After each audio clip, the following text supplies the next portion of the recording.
안녕하십니까. 김승환 교육감입니다. 오늘 아침에 국회에 오는데 앞에 가는 차 이름이 아우디였습니다. 이 아우디 라틴어는요, 아우디 알테람 파르템, 다른 측에게서 들어라, 반대 당사자에게서 들어라 할 때 그 아우디를 가리킵니다. 그래서 아우디는 히어, 들으라 이런 뜻입니다. 오늘 이 간담회가 제가 볼 때는 굉장히 중요한 간담회고, 비록 여기 현장에 모인 분들은 많지 않지만 SNS 시대에 방송과 언론의 힘을 통해서 많은 사람들이 들을 수 있는 그런 간담회가 되기를 기대하면서 말씀을 드리겠습니다. 정시 확대가 답이다. 그 말을 하는 주요 위치에 있는 사람들 얼굴 표정을 보면서 제가 느꼈던 겁니다. 아, 저 사람들은 유레카라고 생각하는구나. I found it. 찾았어. 그런데 말 그대로 그분들은 헛다리를 짚고 있었다 하는 겁니다. 최근에 우리 사회에서 몇 달 동안 논란의 중심에 있었던 엄마 찬스, 아빠 찬스, 그것은 현재 존재하지 않습니다. 그런데 그 발언을 한 사람들은 이미 사라져버린 전제 조건이 여전히 존재한다고 생각하고 그 발언을 했다는 것입니다. 이럴 경우에 쓰는 표현이 어처구니 없다라는 것입니다. 몰라도 너무 몰랐다. 다음으로 우리 헌법 제31조 제4항은 교육의 전문성 보장을 규정하고 있습니다. 교육 정책에 관한 본질적인 결정은 교육 전문가에게 맡겨라, 이런 뜻을 갖고 있는 겁니다. 이게 헌법의 명령입니다. 굉장히 불행하게도 우리나라에서는 최고 권력자가 한마디 뱉으면 그것이 교육 정책이 되는 겁니다. 지금 많은 사람들이 잊고 있는데 수능 필수 과목에 국사가 들어간 과정 혹시 아십니까? 박근혜 대통령 말 한마디였습니다. 국사를 넣어라. 그러면서 그것이 국정교과서 작업으로 이어진 겁니다. 근데 지금은 누구도 수능 필수 과목에 국사가 들어가 있는 것에 대해서 문제의식을 갖고 있는 사람이 없다 하는 것입니다. 교육의 정치적 중립성입니다. 이것도 역시 헌법 제31조 제4항이 규정하고 있는데요. 이 조항을 역대 모든 정부가 악용을 해왔습니다. 검찰, 법원 마찬가지였습니다. 이 조항을 교원이 정당에 가입하거나 정치활동을 하고 정책 의사표현을 하는 자유를 없애버리는 그런 조항으로 악용해왔던 겁니다. OECD 국가에서 과연 어떤 나라가 이런 나라가 있을까 하는 겁니다. 그래서 저는 교육의 정치적 중립성 조항은 이제는 시대에 맞게 해석을 해야 된다 하는 겁니다. 교육에 정치적 이해관계가 개입하는 것을 막는 그런 조항으로 해석하는 것이 시대에 맞는 해석이다라고 생각하고 있습니다. 그 다음, 집권세력, 정치인들, 정당, 꼼짝 못하는 것이 있죠. 그게 여론입니다. 그런데 민주주의 정치에서 여론은 반드시 필요한 것이면서 동시에 위험한 것이다라는 겁니다. 왜 그런가?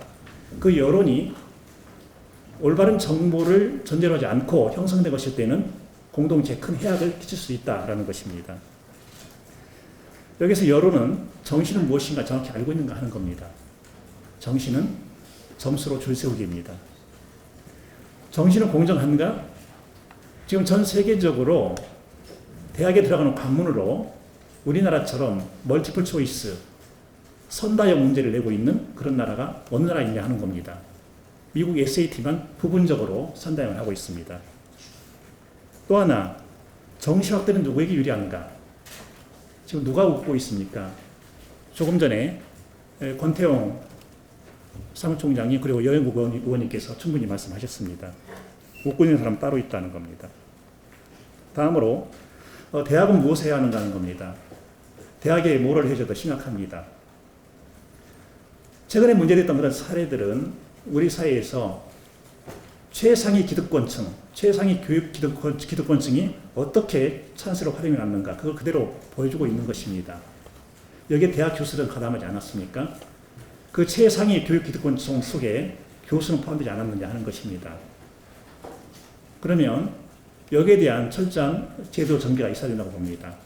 이런 행위에 가담한 교수에 대해서는 공적 연구비 영구적으로 배제를 시켜야 됩니다. 철저하게 형사처벌해야 됩니다. 물론 검찰 법원에 가면 장담할 수 없습니다.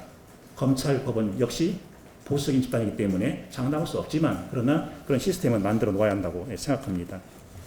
이런 것을 관리 감독해야 할 그분은 뭐 했나?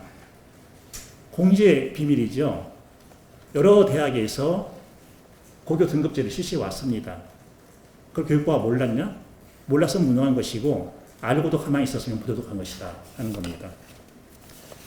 선진국 대학들은 어떻게 학생들을 선발하는가? 우리하고 완전히 다릅니다. 철저히 끄집어냅니다.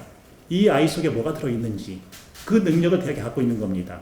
우리나라 대학 그 능력 갖고 있습니까? 면접 능력을 우리나라 대학이 갖고 있느냐 하는 겁니다. 정말 대학이 각성을 해야 됩니다. 자사고, 특목고, 국제고 일괄 폐지를 말하고 있습니다. 굉장히 저는 환영을 합니다. 그런데 한편으로 이 부분에 대한 정권의 진정성, 진지성은 어느 정도인가? 그대로 받아들여도 되나? 하는 의구심을 여전히 갖고 있습니다. 자사고, 특목고, 국제고가 사라지고 나면 그 다음에 일반고는 어떻게 할 거냐? 이런 특권 학교들이 누렸던 것, 특히 교육과정 편성의 자율권, 그걸 그대로 일반고에 주면 겁니다. 그래서 특권의 평준화, 이걸 가지면 될 거라는 겁니다. 우리나라 교육 기득권 체제의 강화에는 불행하게도 국민의 대기관인 국회도 철저하게 복무해 왔다는 것을 저는 말씀드립니다. 그 하나의 예를 제가 드리겠습니다. 국회가 제정한 지방대학 및 지역균형인재 육성에 관한 법률이 있습니다. 제15조 제2항은 이렇게 되어 있습니다.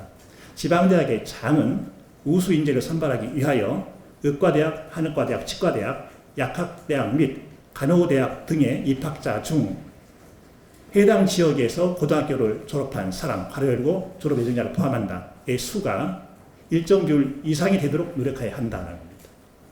이 법률을 받아서 시행령은 해당 지역을 권역으로 나누고 있습니다. 호남권, 충청권, 대구, 경북권, 부산, 울산, 경남권, 강원권, 제주권 이렇게 나누고 있습니다. 강원권, 제주권은 15%, 나머지 권은 30% 이상을 그 지역 인재를 선발하는 겁니다. 근데 지역 인재에 대해서 국회는 뭐라고 말하고 있느냐? 그 지역에서 고등학교를 졸업한 사람입니다. 졸업 예정자입니다. 저라부터 예를 들겠습니다. 여기 해당하는 사람이 누굽니까? 바로 자사고입니다. 국회 대단한 기관입니다. 교육기득권 강화를 위해서는 국회도 있는 힘을 다해왔습니다. 지금 당장 전라북도에서는 내년 입시에서 의과대학, 한의과대학, 치과대학 등이 비상에 걸려 있습니다. 어떻게 할 거냐는 겁니다. 진정한 의미의 지역 인재는 완전히 폐지됩니다. 외지에서 온 의사 지역 인재들이 그 기득권을 다 가져간다는 것입니다. 여기까지 말씀드리겠습니다.